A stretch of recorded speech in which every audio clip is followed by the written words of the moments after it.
Hello YouTube, welcome back to the Web Gear Review. I'm your host, the Web Gear Guy, and today I would like to show you a OG-507 utility shirt. Now, this particular shirt here, it looks like you're looking at basically an OG-107 utility shirt, but it is in fact different. Now, the cut is still the same as the third pattern of the OG-107 shirt.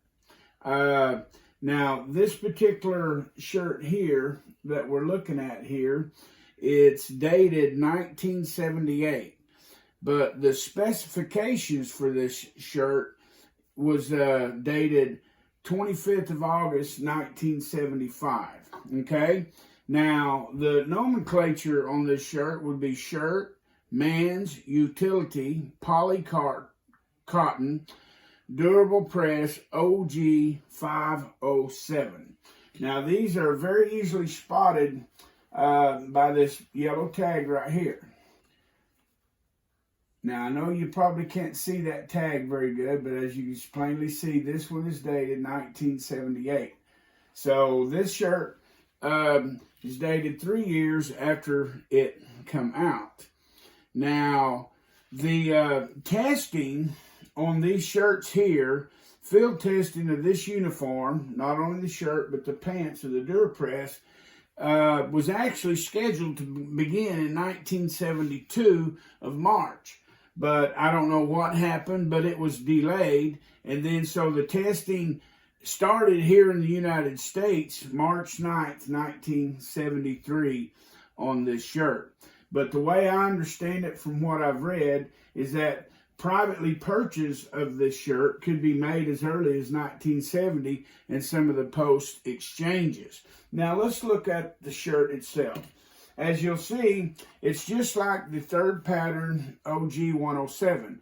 It has the convex or the saucer shaped buttons there. It has a cuff. This particular one was an airman named Coleman, belonged to the Tactical Air Command in the United States Air Force. Now, it has the V bottom on the pocket, the V-shaped pockets here, just like it's just like a third pattern. Up here, you see he's wearing the 507, the OG-507 field cap, the ball cap style. I'm not for sure what this patch here is. If anybody out there know, drop me a line. I am not a patch man. I am a web gear guy.